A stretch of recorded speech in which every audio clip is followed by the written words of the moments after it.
Hello दोस्तों, तो अगर आपने केबीएस का एग्ज़ाम दिया है तो आज का ये वीडियो आपके लिए काफ़ी महत्वपूर्ण रहने वाला है, क्योंकि दोस्तों इसमें मैं आपको 4-5 प्रश्न के एकदम सटीक सटीक उत्तर आपको बताऊंगा।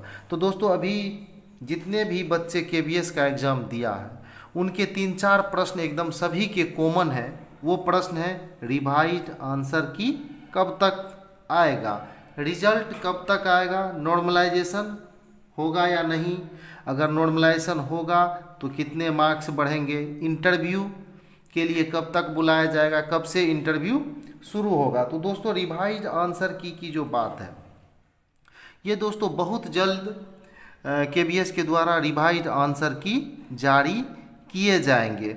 और रिवाइज्ड आंसर की जो जारी किया जाएगा इसमें क्या चैलेंज किया गया बच्चों के द्वारा, उसमें बहुत सारी खामियां भी थी। पहले जो आंसर की जारी किया गया था उसमें बहुत सारी खामियां भी थी, उसमें भी सुधार करने में समय लगा है, इसलिए जो रिवाइज्ड आंसर की आने में डिले हुआ है मेरे दोस्तों।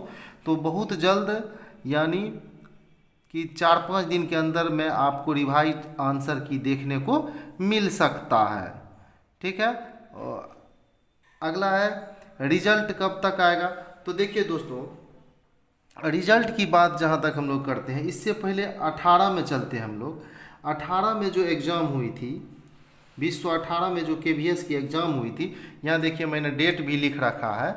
2018 में जो केबीएस का एग्ज़ाम हुआ था वो नवंबर से लेकर जनवरी 2019 तक हुआ था, और उसका रिजल्ट जो है वो लगभग 30 दिन बाद जो है उसका रिजल्ट प्रकाशित किया गया था। 30 दिन बाद उसका रिजल्ट जो है प्रकाशित किया गया था 2018 में। इस बार जो एग्ज़ाम हुआ है वो लास्ट एग्ज़ाम जो है आपको कब तक चला, कई शिफ्ट में कई दिन जो है एग्ज़ाम लिए गए। उसके लास्ट एग्ज़ाम जो है वो 28 फरवरी को लास्ट एग्ज़ाम आपका हुआ था। तो लास्ट एग्ज़ाम के बाद आप मान के चलिए 30 से 40 दिन के बाद जो है आपके रिजल्ट जो है प्रकाशित कर दिए जाएंगे। यानी आपका रिजल्ट का जो प्रकाशन है वो अप्रैल के प्रथम वीक या दूसरे वीक में, अगर प्रथम वीक में नहीं आता है तो दूसरे वीक में तो निश्चित रूप से आपके रिजल्ट प्रकाशित कर दिए जाएंगे। लेकिन ज़्यादातर संभावनाएं हैं मेरे दोस्तों कि अप्रैल के प्रथम वीक में ही आपका रिजल्ट प्रकाशित कर दिया जाए। अगर अप्रैल के प्रथम वीक में, यहाँ देखिए मैं लिख रहा हूँ अप्रैल के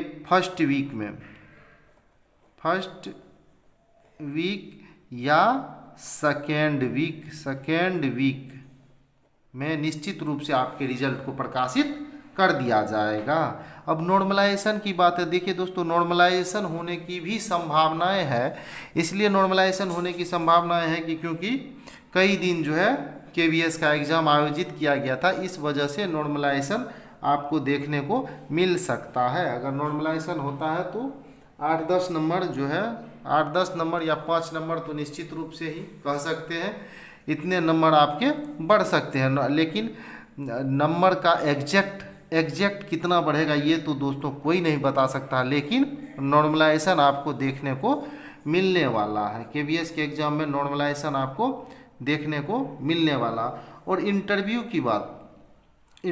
की बात जहाँ तक है, इंटरव्यू जो है वो दोस्तों जब आपका रिजल्ट प्रकाशित होता है, रिजल्ट प्रकाशन के बाद देखिए इंटरव्यू के बारे में मैं यहाँ लिख रहा हूँ। रिजल्ट प्रकाशन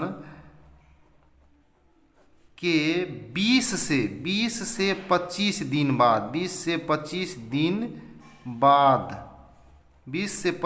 बाद आपके इंटरव्यू शुरू हो जाएंगे। रिजल्ट प्रकाशन तिथि से 20 दिन मान कर चलिए, 20 दिन से 25 दिन के बाद आपका जो है इंटरव्यू शुरू हो जाएगा।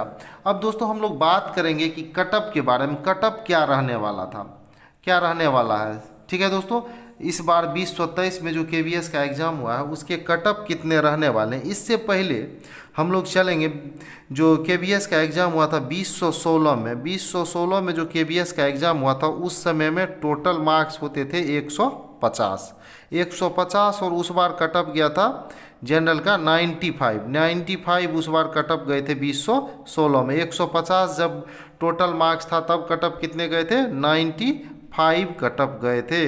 वही हम लोग 2018 की बात करते हैं। 2018 में जब KBS का एग्ज़ाम हुआ था उस समय में आपके कटअप गए थे 100 नंबर गए थे 2018 में।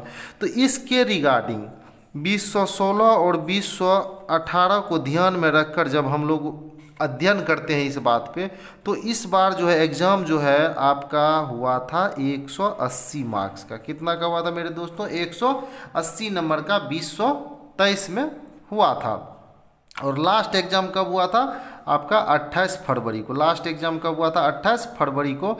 और टोटल कितने नंबर के थे, 180 नंबर के थे। तो दोस्तों इस बार का जो कटअप है, अगर आप जनरल कैंडिडेट्स हैं, जनरल कैटेगरी से आते हैं और आपके स्कोर 120 प्लस हैं, 120 प्लस हैं, तो निश्चित रूप से आप जो है क्वालिफाई कर पाएंगे। आपको इंटरव्यू के लिए बुलाए जाने की संभावना है। लेकिन यदि आप 130 प्लस हैं, अगर आप 120 प्लस हैं तो आप संभावित हैं कि आपको इंटरव्यू के लिए बुलाया जा सकता है। लेकिन अगर आप 130 प्लस हैं तो आप बिल्कुल ही सेफ जोन में हैं। अगर आप 120 से 30 के बीच में रहते हैं, 120 से 30 के बीच में रहते हैं, तो आप कन्फर्म रहिए आपको इंटरव्यू के लिए बुलाया जाएगा। वही आप OBC कैंडिडेट हैं, OBC कैंडिडेट हैं और आपके जो है 115 प्लस मार्क्स बनते हैं, 115 प्लस मार्क्स बनते हैं, तो आप बिल्कुल ही सेफ जोन में हैं। 115 प्लस आपके अगर मार्क्स बन रहे हैं तो आप एकदम रेस में हैं। आप जो है इंटरव्यू की तैयारी करते रहें, आपको इंटरव्यू के लिए बुलाया जाएगा, बशर्ते कि आपके मार्क्स कितने होने चाहिए, 115 होने चाहिए। दोस्तों अभी जो आंसर की जारी हुआ था उससे जो आपने अपना मिलान किया और जो रिवाइज्ड आंसर की जारी होगा तो उसमें आपके कुछ न कुछ मार्क्स निश्चित ही बढ़ेंगे। नॉर्मलाइजेशन होने की स्थिति में भी मार्क्स बढ़ेंगे और उसके बाद जो क्वेश्चन का आंसर गलत था या क्वेश्चन गलत थे तो उसको जो चैलेंज एक्सेप्ट हुआ तो उसके भी मार्क्स बढ़ सकते हैं। तो अभी जो आपके मार्क्स हैं उससे कहीं ना कहीं कुछ न कुछ मार्क्स आपके बढ़ने वाले हैं। OBC है 115 प्लस है तो आप जो है सेफ जोन में इंटरव्यू के लिए आपको बुलाया जा सकता है। वहीं आप SC हैं, SC कैटेगरी से आते हैं और 100 प्लस हैं, 100 प्लस हैं, 100 प्लस है तो आप उसके रेस में हैं, आपको इंटरव्यू के लिए बुलाया जा सकता है। लेकिन आप अगर 105 प्लस हैं तो बिल्कुल ही आप सेफ जोन में हैं अगर आप SC कैंडिडेट हैं। तो दोस्तों ये इस प्रकार का कटअप रहने वाला है। तो कुल मिलाकर हम कह सकते हैं अगर आप 120 से 130 के बीच में हैं और जनरल कैटेगरी में आते हैं तो आप बिल्कुल ही सेफ जोन में आपको इंटरव्यू के लिए बुलाया जाएगा। वही आप OBC हैं तो आपको जो है